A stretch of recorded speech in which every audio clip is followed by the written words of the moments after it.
Hello friend, जय श्री कृष्णा। तो आज होली रचाई गई है तो हम लोग भी वहीं पे ही जा रहे हैं।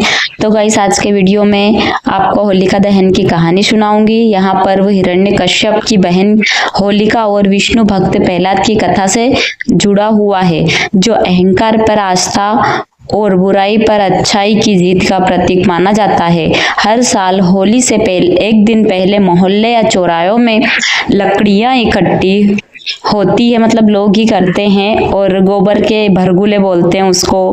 भरगुले भी इकट्ठा करते हैं, गोबर से बनाते हैं वो कंडे, उसको बहुत सारे गांव में तो उपले भी बोलते हैं, तो वो भी इकट्ठा करते हैं और बड़ा सा अलाव सजा देते हैं। शाम होते होते फिर शाम को इसकी पूजा करते हैं, जैसे पूजा की सामग्री और कुछ भी पकवान, मतलब बहुत सारे पकवान बना के लेके जाते हैं।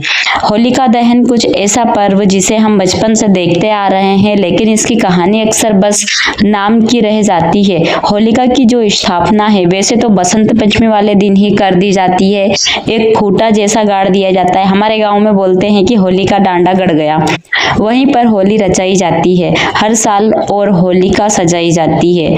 एक दिन पहले होलिका दहन पूर्णिमा को किया जाता है। फाल्गुन मास की पूर्णिमा बोलते हैं जिसको, जिसमें घर की महिलाएं होलिका दहन की पूजा भी करती है। यहाँ सिर्फ एक परंपरा ही नहीं बल्कि एक गहरी कथा और आस्था का प्रतीक है। अहंकार और अंत अटूट आस्था की जीत का वर्णन मिलता है इसमें।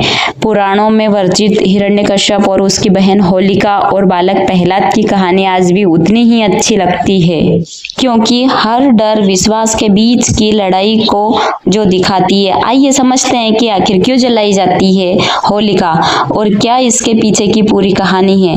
देखिए, फाल्गुन पूर्णिमा की रात को होने वाला होलिका दहन भारतीय संस्कृति में एक प्रतीकात्मक घटना माना जाता है। यहाँ सिर्फ आग जलाने की घटना ही नहीं बल्कि भीतर के नकारात्मक भाव को छोड़ने का संकेत भी है। गांव शहर हर जगह लोग इस अग्नि के चारों ओर परिक्रमा करते हैं, नई फसल की बालियां सेकते हैं। कहते हैं कि इससे घर में सुख समृद्धि आती है।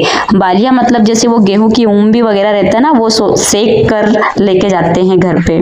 होलिका दहन को अच्छाई की जीत का उत्सव इसीलिए कहा जाता है क्योंकि इसकी जड़ में एक ऐसी कथा है जहां सत्ता, शक्ति और अहंकार के सामने एक बच्चे की भक्ति खड़ी हो जाती है। तो आइए कहानी सुनते हैं। पुराणों के अनुसार प्राचीन काल में हिरण्यकश्यप नाम का एक असुर राजा था। उसने कठोर तप करके ब्रह्मा जी से एक वरदान पाया था कि उसे ना मनुष्य मार सके, ना पशु, ना दिन में, ना रात में, ना घर के अंदर, ना ही घर के बाहर। किसी अस्त्र शस्त्र से यह वरदान पाकर वहां स्वयं को ईश्वर समझने लगा, क्योंकि अस्त्र शस्त्र भी उसको खत्म नहीं कर सकते थे। उसने अपने राज्य में आदेश दे दिया, कोई भी विष्णु की पूजा नहीं करेगा। डर के कारण लोग चुप हो गए, लेकिन उसके सामने ही घर में एक ऐसा बालक था जो इस आदेश को मानने को तैयार नहीं था। हिरण्यकश्यप का पुत्र प्रहलाद बचपन से ही विष्णु का भक्त था। महल की शिक्षा, पिता का भय, धमकी, कुछ भी उसके मन में से भगवान का नाम नहीं निकाल पाई। वह हर समय नारायण का स्मरण करता रहता था। गाइस, राजा ने उसे बहुत समझाया और बहुत समझाने की कोशिश की, फिर भी डराया भी, सजाएं भी दी। कथाओं में आता है कि प्रहलाद को विषैले सर्पों के बीच में डाल दिया गया था, हाथियों से कुचलवाने की कोशिश भी की, पहाड़ों से गिराया भी गया था, समुद्र में भी फेंका गया, लेकिन हर बार प्रहलाद सुरक्षित बच गया। लोगों के बीच में यह चर्चा फैल गई कि कोई अदृश्य शक्ति उसकी रक्षा कर रही है। जब सारे प्रयास विफल हो गए तो हिरण्यकश्यप ने अपनी बहन होलिका को बुलाया। होलिका को अग्नि से ना जलने का वरदान मिला था। योजना बनाई गई थी, वहां प्रहलाद को गोद में लेकर अग्नि में बैठ जाएगी, जिससे बालक जल जाएगा और वहां बच जाएगी। फाल्गुन पूर्णिमा की रात को चिता सजाई गई। होलिका प्रहलाद को गोद में लेकर अग्नि में बैठ गई। कहा जाता है कि उस समय भी प्रहलाद शांत और भगवान का नाम जप कर रहा था, लेकिन इस घटना ने अचानक मोड़ लिया। अग्नि से रक्षा देने वाला शस्त्र उड़कर प्रहलाद पर आ गया और होलिका जलने लगी। कुछ ही देर में होलिका भस्म हो गई और प्रहलाद सुरक्षित बाहर निकल आया।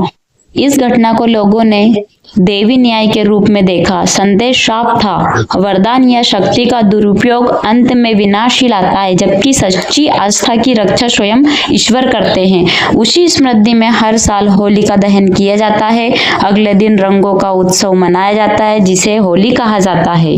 माना जाता है कि होलिका की अग्नि से बचने की खुशी में लोगों ने रंग गुलाल उड़ाकर और लगाकर उत्सव मनाया था। आज भी बहुत सारी जगह पे होलिका की राख को शुभ मानकर घर में लाया जाता है और माथे पर लगाया जाता है। समय बदल गया है, लेकिन यह कथा आज भी लोगों को अपने भीतर झांकने की प्रेरणा देती है।